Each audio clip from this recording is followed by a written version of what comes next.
So last time we spoke to you, you were just back from your honeymoon. Yeah. New spring training, new staff, new team. Yeah. What's first impression so far? I think big things is coaching staff change. So everybody's getting familiar with each other. Mickey's getting familiar with us. And he's been a great guy so far. So we've really enjoyed his energy. He's bringing a lot of positive energy. The other thing, he's been really honest with us. And that's really something that we want as a player, is just manager to be honest with us. We want to be successful at our job. We want to do our job well, but hard to do your job if you're not sure what that is. So he's been very honest with us, and we really appreciate that. And then secondly, getting some new teammates and some teammates back has been really beneficial for this team. We love the addition of like Jay and Adrian, even bringing Jose back. But again, this is just part of getting to know everybody and getting to mesh again, and really enjoying just being in the warm weather again and getting baseball started.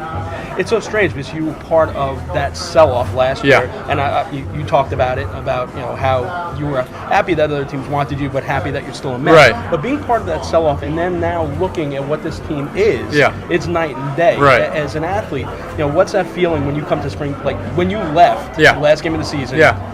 Your feeling as opposed to the day you walked into this locker room? Well, you try not to take into account too much that last day that you leave. I mean, I felt good about what I had done for the team. Obviously, knew that we couldn't try to not make a few changes and still compete for a World Series. But I was happy with the way the guys played last year that did get opportunities. And then coming into this year, you just have, like you said, a whole new veteran staff of players that are coming in that you can benefit from their wisdom of the experience that they've had in the big leagues. And then, also just exciting over the offseason to see these transactions happen. And to just know that the team wants to win and wants to win now. And to be a part of that, from my standpoint, again, that adds to the confidence and just the assurance that I got this offseason with them wanting to keep me around, feeling that I was a piece that would help them win now. And so that was really beneficial for me and for this team, I think. It's also interesting. I noticed walking around the complex today that there's a lot of detail, attention to detail, the base running. And some of the coaches here, you have a bench coach and a first base coach who've spent time as GMs in baseball. So, when you're there and you're getting schooled by them, what as a player, what's your reaction to a guy that really has done everything in baseball? It's great. Again, it goes back to that experience and the wisdom.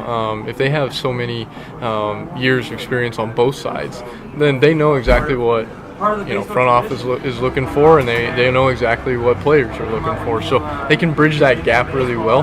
And we're really just happy to have them. They're great personalities, first and foremost. That's something that you need in the clubhouse to keep things light. But the knowledge that comes with them, you hope to gain an edge on every team with that knowledge that they've already accumulated over the years. So for us to be able to have them on our staff is extremely beneficial to us. You mentioned personalities. You have a larger-than-life personality here in spring training in Tim Tebow. Oh, yeah. Some people, there's two schools of thought with him. But being around him, what's it been like for you? Oh, it's been great. Obviously a great person. Everybody knows that. He's not hiding anything when he's being himself. When what everybody sees is what they get. Also, just wisdom again from a different perspective. I mean, he's been a Heisman winner. He's been in high pressure situations where the last play of the game depends on this. He's been in the NFL and had to deal with the two-a-days and all the grind that the NFL is. And he's also dealt with the New York media for many years.